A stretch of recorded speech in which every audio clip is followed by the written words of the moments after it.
So a player we have talked about many times over the last month has been the Cincinnati Josh Whyle, tight end, who potentially could be a 4th or 5th round pick for the Cincinnati Bengals. We've talked about him many times because he is a tight end, which again, like I said, is 4th or 5th round pick, but he has the potential to be an absolute stud in the NFL. Reason why he has the potential to be an absolute stud is because he has all the intangibles that you would want. His height, his weight, obviously his hands are considered around a 6 out of 10. His route running ability is a 7 out of 10. His football IQ is a 7 out of 10.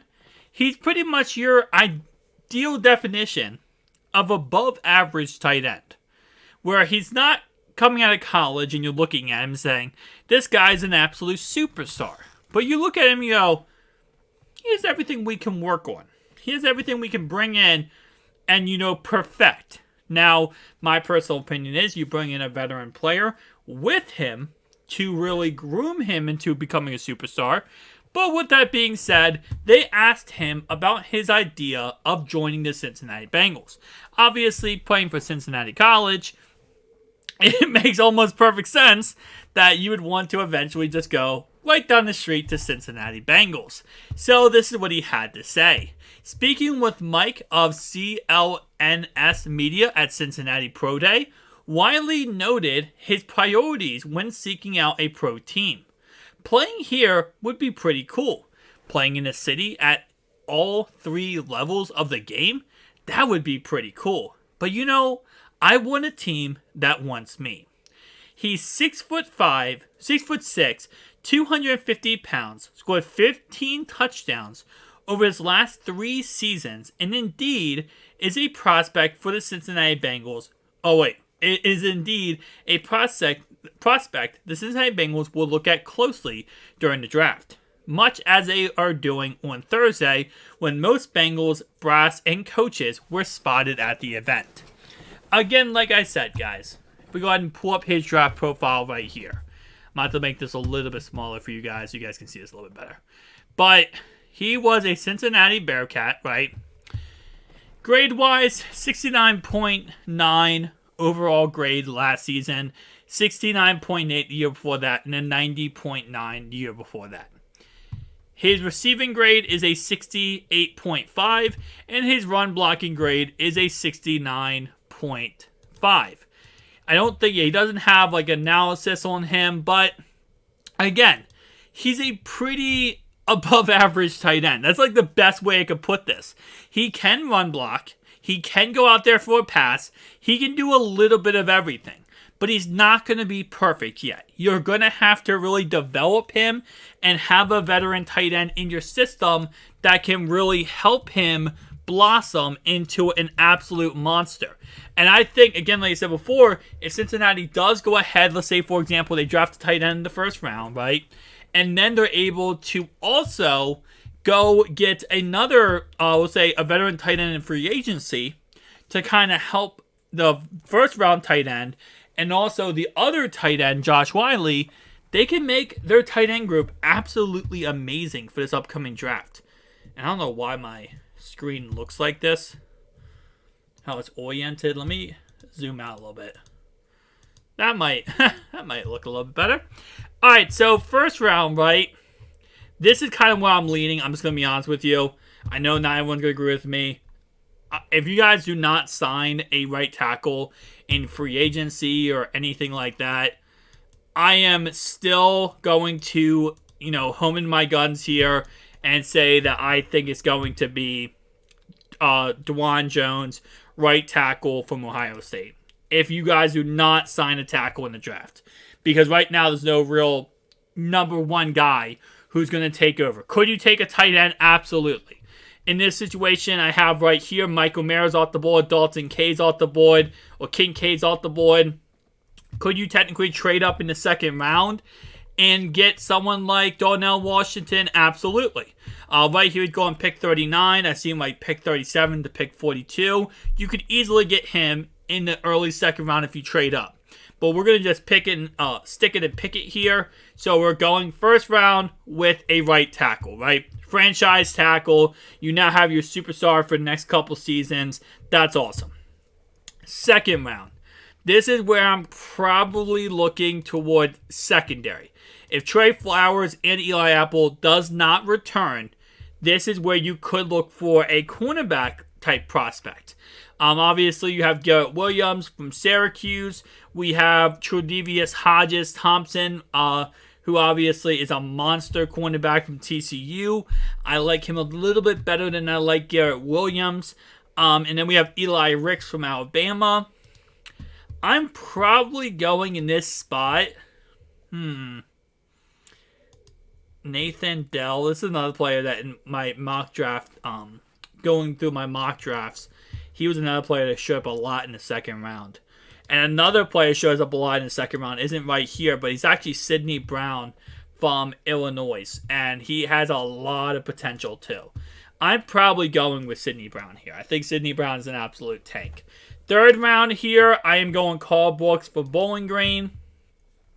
Fourth round here is probably where I'm looking toward Josh Whyle. Fourth, fifth round, end of fourth, early fifth is usually where he's going. And again, like I said, I think he could be an absolute monster for you guys. I think he could be a tank in everything being considered. So let's go with him. And by the way, just a side note here, the reason why I didn't take a tight end in the second round, in case anyone's wondering, is because of the fact that for some reason, who was it who took him? The Dolphins. They took Sam Laporta. If Sam Laporta is available in the second round, which in most mocks he is, I'm taking Sam Laporta in the second round here as a second round tight end. But if he's not available, Sam Laporta, then you're starting to look at tight ends, and tight ends start to come really. They have a mid tier, I'd say, for this tight end class. They start off really hot, kind of a mid tier, and then I think they kind of a little bit more hot, and then they kind of fall off. So, for example, Tucker Kraft is a really solid tight end. Could have taken him there around the second round. I like him more as a third round pick. So, like, for example, if he's available here in the third round, he's a guy I'm probably going to be targeting. But again, he has to be available. Luke is another guy that I've talked about many times in my mock draft series where he is a really good tight end. Not really too much of a fan of him in the second round. Again, he would be more of a third round pick, if anything. So I could have taken him over Carl Brooks. But I like Carl Brooks a tad bit better than him, right? So again, we take Josh Whyle here. Now the fifth round, we can look for back-to-back tight ends. I have no problem going back-to-back tight ends here, right? You want to get two really good on the active roster. Now, if we go down this list here, you're going to see that, yes, there are some decent ones available and decent ones left, but the guy I really like has to be Brenton Strange. He's the next guy I really like on this list. Him and Davis Allen here. So I'm probably going Davis Allen here in the fifth round. So back-to-back tight ends. Makes sense. You guys have none on the roster to go, back-to-back there. I'm not going Stetson Bennett here. You could go him in the sixth round here. But listen, it might be Browning season. It might be, okay? I'm not going to go against the idea anymore of him. He has true potential to be an absolute monster, being the backup quarterback for Burrow. So let's just go with him there. All right, running back. I'm probably going Muhammad in the sixth round here. Again, could you go running back earlier? Absolutely. My guess is if we go back up here, again, like I said, you got to keep in mind they're going to trade Jonah Williams for a draft pick. So maybe they'll get a second or third round draft pick. That's probably where they take their running back. But if they don't take a running back, let's say they, for some reason, don't trade Jonah Williams, you could take a third round running back right here. Instead of call books, take a running back. You could also take a running back in second round. Yeah, you could take a second round running back too. I took Sidney Brown. You could take a running back there too, right? I just really like the safety position in that second round. I think running back, again, like I said, the draft class is really good for running back. So I always find myself finding one in the 5th, 6th, 7th round. But you could also take one earlier than that if you really wanted to. Again, a lot of potential, a lot of opportunity for the Cincinnati Bengals to kind of go around different places here, right? And again, this is where I could see you going back-to-back running backs here. So you take, obviously, Muhammad. You also take Tavian Thomas here. And you kind of find, if you do sign Zeke Elliott to an incentive-based contract, you have, number 1 is Joe Mixon, number 2 is Zeke, and number 3 and 4, technically, could be a combination of Muhammad and Tavion. They give me an F for Josh Whyle. Again, this makes sense because Josh Whyle on paper he's above average. He's nothing special. So it's not like they're ever going to rate him too high to be taken. Now, he is also, again, like I said before, he's an early 5th round pick. So if you're Cincinnati, you're going to have to take him earlier than he's projected to go. Because if you want him, you're going to have to go get him, right? So this is going to be an interesting NFL draft. Can't wait for it. We're going to be streaming the NFL draft on the channel and diagnosing all the Cincinnati Bengals picks and who they end up going with. Thank you guys for watching. I'll see you guys in the next one.